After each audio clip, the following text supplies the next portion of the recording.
وعلیکم السلام ورحمۃ اللہ۔ منافقین اصل میں بہت زیادہ اسلام کو نقصان پہنچانے والے لوگ ہوتے ہیں، کافروں اور مشرکوں سے بھی زیادہ، کیونکہ یہ اندر ہوتے ہیں، اندر رہ کے اندر سے وار کرتے ہیں۔ اسی لیے ڈاکٹر مصعب الدین عثمانی رحمۃ اللہ علیہ نے جو ایمان خالص کس اول اور کس دوم لکھی ہے، اس کے ٹائٹل کے اوپر لکھا ہے، اس گھر کو آگ لگ گئی گھر کے چراغ سے، یعنی اندر والوں نے مارا ہے۔ ہر چے کرتا آشنا کرت، ہمارے ساتھ تو جو کچھ کیا ہے ان آشناؤں نے کیا ہے۔ تو اس وجہ سے یہ اندر رہ کے اسلام کو نقصان پہنچاتے ہیں، دوغلے ہوتے ہیں، اور پھر اتنے بدنصیب کے مخلص مومنوں کے اندر رہ کے بھی ان کو وہ ایمان خالص حاصل نہیں ہوا، انہوں نے گویا دل کے اندر سے اس ایمان خالص کے ساتھ نفرت کی ہے۔ تو ان کی بے شمار قسمیں ہیں،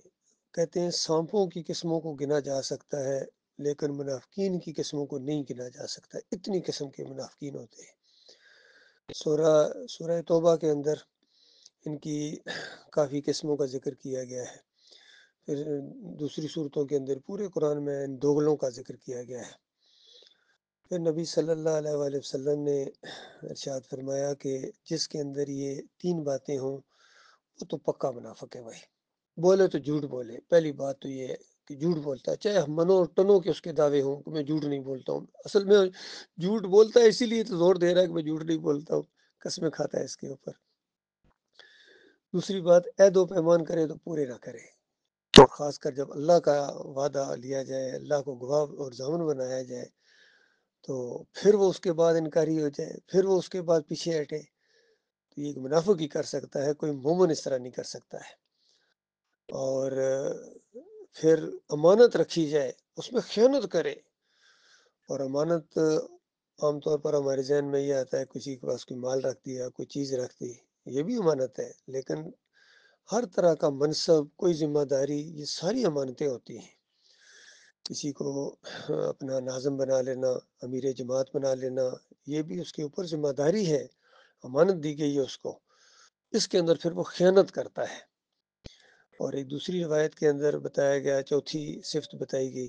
کہ جب کبھی اختلاف ہو جائے، کوئی لڑائی جھگڑا ہو جائے، پھر گالیاں بکے،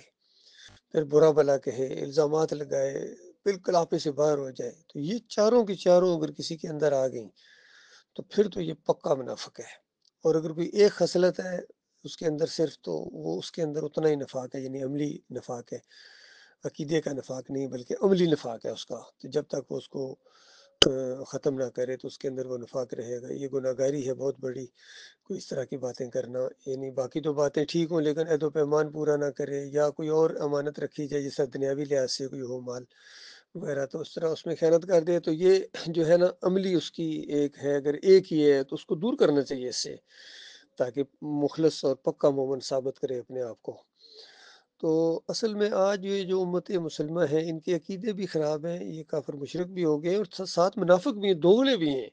ایک تو وہ کھرے کافر مشرک ہیں نا، جس طرح ہندو ہیں، سکھ ہیں، دوسرے ہیں، وہ اعلان کے ساتھ کہتے ہیں ہم نہیں مانتے، اللہ کی کتاب کو نہیں مانتے، آخری نبی صلی اللہ علیہ وسلم کو نہیں مانتے، اور وہ کافر ہیں، مشرک ہیں۔ لیکن یہ دوغلے ہیں، مانتے بھی ہیں کچھ اور پھر نہیں بھی مانتے ہیں۔